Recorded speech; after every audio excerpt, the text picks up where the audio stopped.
Evangelho de Mateus, o apóstolo Mateus, capítulo 13, verso de número 3. Nós vamos ler só esse verso, todos juntos. E diz assim: e de muitas coisas lhes falou por parábolas, e dizia: eis que o semeador saiu a semear. Depois do e dizia, vamos ver todos juntos, depois dos dois pontos. Eis que o semeador saiu a semear. Quando eu fui convidado pelo presidente, o reverendo Antônio, para falar na reunião do presbitério, claro, me senti muito honrado, e eu pensei sobre quais podiam ser as palavras desse dia, considerando que pelo menos por hora é a minha última reunião com os irmãos no PAUD.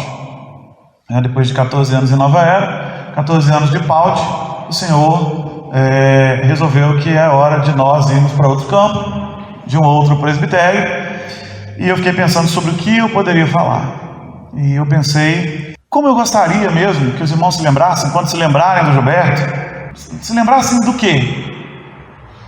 Quando se lembrassem, o Gilberto passou por Nova Era, o Gilberto passou pelo nosso presbitério, o que eu gostaria que os irmãos se lembrassem?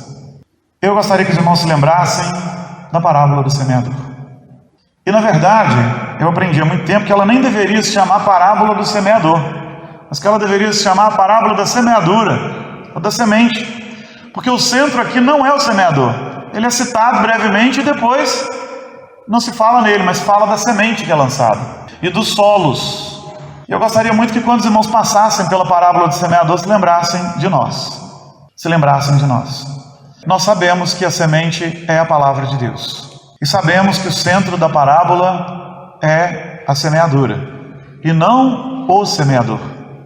E nós sabemos que essa semente é a palavra, a Bíblia. E quando eu pensava nisso, eu me lembrei de um fato verídico, sobre como Deus, nos seus desígnios maravilhosos, Ele usa a sua palavra para alcançar quem quer, como bem quer, mas a palavra precisa ser conhecida e anunciada. No leste de Minas, tem uma história muito interessante de uma das igrejas de lá, de como um dos primeiros crentes da minha igreja lá foi evangelizado. E ele foi evangelizado por um bêbado. Sim, ele comprou uma Bíblia de um desses comportores de livros que passou. Então um vendia uma Bíblia, ele achou aquele volume muito bonito, comprou uma Bíblia e colocou na casa dele. Mas o tempo passou e ele foi ficando cansado, ele não lia aquele livro estava ali, e ele tinha uma mercearia. Então ele resolveu levar aquela Bíblia para ir arrancando as folhas e embrulhando sabão, embrulhando rapadura. A gente comprava muito essas coisas com facilidade nas vendinhas lá do interior. Eu costumava haver aquelas caixas grandes, aqui com arroz, aqui com fubá, aqui com feijão, aqueles caixotes, a pessoa pegava, embrulhava. Então ele levou, vou embrulhar sabão, vou embrulhar rapadura, levou a Bíblia para o seu comércio lá, para a sua venda, que vendia de tudo, desde comida até cachaça, vendia de tudo. Ele pôs a Bíblia em cima do balcão, então chegou uma primeira pessoa, comprou alguma coisa, talvez um sabão, ele arrancou a primeira página da Bíblia de dedicatória, enrolou o sabão, e quando ele fez isso, tinha um bêbado deitado no chão que falou assim para ele: se você soubesse o que eu sei, você não fazia o que você está fazendo. Ele ouviu, mas não deu atenção, era um bêbado. Então chegou um outro, comprou uma outra coisa, ele arrancou a segunda folha da Bíblia, daquelas do começo ali, embrulhou que o sujeito comprou e falou: se você soubesse o que eu sei, você não fazia o que você está fazendo. Então ele começou a incomodar. Terceiro que comprou, ele arrancou mais uma folha, embrulhou mais uma coisa qualquer, e o bêbado de novo: se você soubesse o que eu sei, você não fazia o que você está fazendo.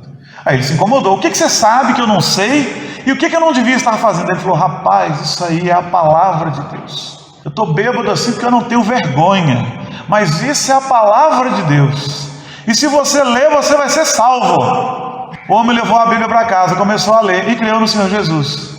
E procurou a igreja, procurou os protestantes na época, porque ele tinha tido contato com a palavra de Deus. Não pregar a palavra contraria tudo aquilo que a gente aprende do Senhor. E pregar a palavra é necessário, porque o apóstolo Paulo nos diz que a fé vem pela pregação, a pregação da palavra. Ou a fé vem pelo ouvir a pregação da palavra, se você quiser usar uma outra versão. Mas precisamos pregar a palavra de Deus. E todas as vezes em que os irmãos se lembrarem de nós gostaríamos que os irmãos se lembrassem da Bíblia e de semear. E da semeadura. Nós somos os semeadores. Nós somos os semeadores. É a primeira coisa que nós precisamos entender. Saiu o semeador a semear. Quem é o semeador? Somos nós. Nós sabemos que a parábola está aí para nos ensinar algum princípio, não é? Você não pega toda a parábola, mas ela tem princípios. E o primeiro princípio é: nós somos os semeadores da palavra. Nós precisamos sair a semear. E isso é urgente. Ah, mas o mundo está muito mudado, as pessoas estão com convicções muito sofisticadas, mas se a Bíblia não for suficiente para convencê-las, nada mais será. E se nós não usarmos a Bíblia para convencê-las, não precisamos usar mais nada. A Bíblia nos basta. Nós não cremos na suficiência das Escrituras, que elas são suficientes e são eficientes. Então o que precisamos pregar? Precisamos pregar a Bíblia. Precisamos distribuir a Bíblia. Precisamos semear a Bíblia. Precisamos falar para as pessoas da Bíblia. De qual maneira, quais são as fórmulas que você vai usar para semear a parábola? Isso é uma outra discussão para um outro momento. Mas o que eu gostaria que os irmãos se lembrassem é: precisamos semear a palavra. Se você vai usar o rádio, se você vai bater de porta em porta, se você vai escrever folheto, isso é com você. Cada um de nós tem um contexto diferente. Temos igrejas aqui em que as pessoas são mais fechadas naquele bairro. E temos lugares em que, se você estiver disposto a se relacionar com a pessoa que está ali perto, o seu vizinho, o seu amigo, você vai abrir portas. Mas o importante é que nós semeemos a palavra. Vou pregar o evangelho, vou pregar o quê? Vou pregar a palavra. Porque o centro aqui é a Bíblia, a palavra. E o semeador saiu a lançar a palavra. Porque quando Jesus explica, ele diz o que é. Somos semeadores. E precisamos semear. E por que precisamos semear? Porque Jesus mandou. Às vezes as pessoas ficam muito preocupadas: mas eu vou pregar, será que haverá convertidos? Isso não é da nossa alçada. É o Espírito Santo quem converte. Nós falamos. Um dia, discutindo com alguém da minha casa, e eu fui o primeiro que Cristo alcançou, ele disse assim: você está doido para me converter, né? Eu falei: estou. Pena que eu não posso. Aí ele ficou curioso: por quê? Porque isso não é uma obra minha. Quem converte é o Espírito Santo, mas eu preciso te falar isso. Estou doido para te converter mesmo, gostaria de te converter, mas essa não é a minha obra, essa é a obra do Espírito Santo. E que bom que é dele, porque eu seria um agente muito fraco para fazer isso. Mas pregar a palavra eu preciso. E eu preciso porque Jesus mandou: ide por todo mundo e pregar o evangelho a toda criatura. Ide, fazei discípulos e ensinando-os a guardar a palavra. E este texto vem logo depois do texto que fala da família de Jesus. Então, se você voltar no capítulo 12, e se você ler os versos 48 e 49, você vai ver que Jesus diz o seguinte: quem são minha mãe e meus irmãos? São aqueles que fazem a minha vontade, aqueles que fazem a vontade de meu Pai Celeste. Esse é meu irmão, irmã e mãe. Então, por que precisamos pregar? Porque Jesus mandou. Se haverá convertidos, isso é com Ele. Mas por causa daquilo em que cremos e por causa da Bíblia, nós podemos ter a certeza: haverá convertidos. Porque não depende de nós e não depende deles, mas depende de Cristo. Porque se dependesse de nós, não haveria convertidos. Se dependesse das pessoas que ouvem a palavra, não haveria convertidos. Porque eu não sei quantos de vocês tiveram a triste experiência de só conhecer Jesus mais tarde, é o meu caso. Porque alguns têm a experiência de ter crescido num lar cristão, e mesmo que a conversão tenha vindo um pouco mais tarde, foi criado naquele ambiente. Mas eu não tive esse privilégio. Antes de Cristo me alcançar, eu estava lá fora. E eu sei por experiência própria, embora a experiência não faça doutrina, mas ela confirma o que está na palavra, eu sei que se Cristo não me alcança, eu é que não ia procurá-lo de jeito nenhum. Então pregue, porque haverá convertidos, haverá pessoas que crerão. Por quê? Porque o Senhor as escolheu, porque o Espírito Santo de Deus as separou, porque elas estão ali, esperando aquele momento em que você glorificará a Cristo pregando para elas, e elas glorificarão a Cristo se rendendo aos pés dele. Eu, sinceramente, não consigo entender um calvinista que não tenha visão missionária. Eu não consigo entender um calvinista que fique fechado nas suas quatro paredes. Porque nós somos o povo que tem a promessa de que haverá salvos. Mas há calvinistas que creem: não, o Senhor tem os escolhidos dele mesmo, então eles virão de qualquer jeito. Eu fico pensando se essa pessoa, inclusive, é crente. Se ela é um cristão. Porque se ela for, ela tem que fazer a vontade do Pai. Então, um calvinista que não tem visão missionária me deixa muito preocupado. Mas muitos se valem da desculpa da doutrina para não pregar. Não, salvo será salvo mesmo. Sim, mas eu não serei um instrumento disso. pensando na livre, né, na permissão de Deus, na livre agência, não no livre-arbítrio. Então, eu não serei esse instrumento? Não serei eu quem será usado para isso? Será que eu creio verdadeiramente na doutrina que eu professo? Porque se creio, eu posso sair a pregar. Haverá convertidos. E eu preciso sair a pregar. Eu devo fazer isso porque o Senhor Jesus mandou. Se eu não tivesse a promessa de que pessoas creriam, ainda assim eu precisaria fazer isso porque Jesus mandou. Porque aquele que faz a vontade do Pai, né? Aquele que faz a vontade do Pai, certamente pregará. Israel errou em proclamar a glória de Deus, e nós não podemos errar da mesma maneira. Para que o Senhor separou um povo para si? Não é para que aquele povo ficasse orgulhoso, fechado nas fronteiras do seu país, dizendo nós somos o povo do Deus de Israel e acabou. Era para que aquele povo resplandecesse a glória de Cristo, para que os outros povos desejassem servir o Deus de Israel, e eles fracassaram nisso. Agora, nós como igreja corremos o mesmo risco de ficar tão maravilhados com aquilo que Cristo fez por nós, tão maravilhados com a doutrina pela doutrina, que fiquemos fechados nas quatro paredes e não façamos nada. E quando a gente não cumpre o propósito de Cristo, que é pregar o seu evangelho e viver para a sua glória, nós começamos a ter problemas dentro da igreja. Nós começamos a ter muito problema, porque o crente que sabe a alegria de ver alguém ser resgatado por Cristo é um crente que não dá problema em igreja nenhuma, porque ele está muito feliz com Cristo Jesus. Você já pregou para alguém e o Senhor Jesus o resgatou na sua frente, e você ouviu ser transformado, e você o vê na igreja agora? Quando você tem essa experiência, você não tem tempo de dar problema nenhum, de ver problemas absurdos, porque você está tão maravilhado com isso, e o que você mais quer é ver isso outra vez. Uma igreja que prega a Cristo, e que a maioria dos irmãos tem a experiência de ver pessoas nascendo de novo em Cristo Jesus, é uma igreja que vibra. Então precisamos fazer isso, porque Cristo mandou. E precisamos fazer quando e com quem? Quando? Em todo o tempo. Com quem? Com todas as pessoas. Nós sabemos que o solo aqui não é solo, é coração.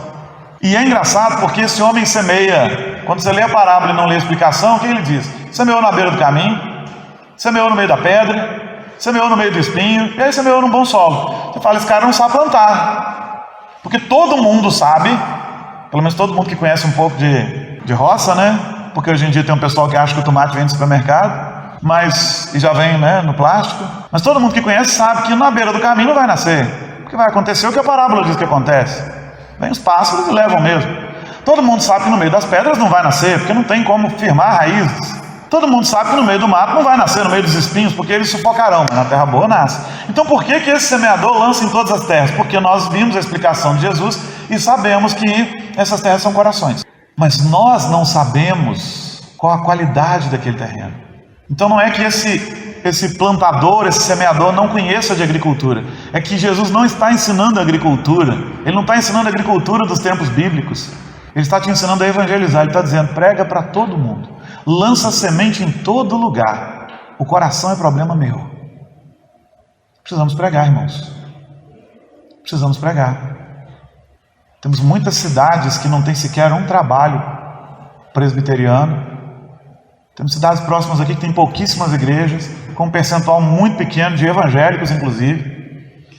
E temos cidades que, quando tem igreja, nós sabemos que eles não estão lançando a semente da palavra, eles estão lançando uma semente estranha muitas vezes. Temos muitas igrejas hoje que não pregam da graça de Cristo, pregam outras coisas. Então precisamos pregar.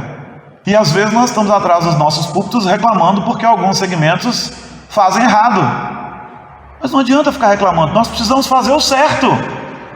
Adianta eu falar da igreja tal que vende bênção? Adianta eu falar da outra igreja que vende a colher do prudente construtor? Adianta eu ficar brigando com a igreja que vende tijolinho ungido, com fronha ungida? Não adianta. A única coisa que vai adiantar é pregar o verdadeiro evangelho, é semear a palavra. É só isso que adianta. É só isso que muda uma cultura, é só isso que muda um contexto, é só isso que muda um coração. Se não fizermos isso, não adianta. Mas precisamos fazer isso. Nosso país está cada vez mais carente do evangelho genuíno.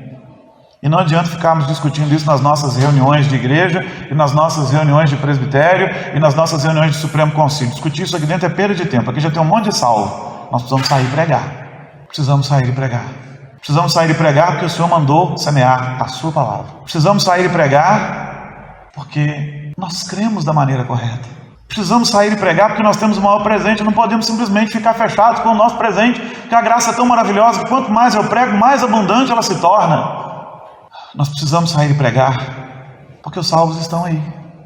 E hoje em dia há mais desviados de igrejas, em muitos contextos, aqui inclusive, do que gente dentro de igreja, porque eles não ouviram o verdadeiro evangelho, se decepcionaram com o falso evangelho e hoje não querem estar em igreja nenhuma, nem aqui, porque eles não sabem a diferença. Você vai me dizer, mas olha que absurdo. Mas a única maneira de mudarmos isso é pregando o verdadeiro evangelho. Se tem alguma semente que eu gostaria de deixar plantada aqui, é a semente do ardor missionário. Sei que nós temos gente aí que é muito melhor do que eu nessa questão, mas é isso que eu gostaria.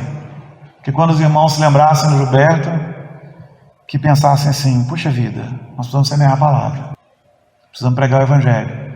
E se não se lembrarem de mim, pelo menos quando passarem por essa parábola, que pensem, puxa vida, nós precisamos pregar o evangelho. Alguém um dia falou isso lá atrás com a gente. E ser relembrado disso. Eu não estou dizendo que nós não estamos fazendo, eu não estou acusando ninguém aqui de não estar fazendo. Mas que isso tem que ser nosso alvo, todos os dias tem. Como eu pregarei a palavra hoje? Como eu semearei hoje? Como a igreja semeará a palavra hoje? Reuniões administrativas são necessárias, mas elas duram 2, 3 dias. E os outros 360 e tantos dias do ano? Vamos pregar a palavra. Vamos pregar aos perdidos. Vamos pregar com segurança e convicção. E vamos pregar sem ansiedade, porque quem converte é o Senhor. Só faz a sua parte e descansa nele.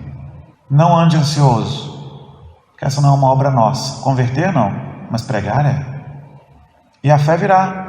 Você vai pregar, pessoas ouvirão. Talvez isso frutifique hoje, talvez frutifique muito tempo depois. Há pessoas para as quais a gente prega e naquele momento parece que você falou para as paredes. E tempos depois aquela pessoa, ela se rende aos pés de Jesus, porque o tempo do Senhor é o dele, nós não controlamos. E as pessoas te dizem, olha, você me falou uma vez e isso ficou gravado no meu coração. Eu já vivi isso. E é muito bom. É meio frustrante quando você faz e a pessoa nada. Então você não precisa se preocupar com isso. No tempo do Senhor, as coisas vão acontecer. Só prega. Mas prega com paixão, prega com ardor. Prega naquilo que você crê de fato. Sabendo que você não converte ninguém ao Espírito Santo.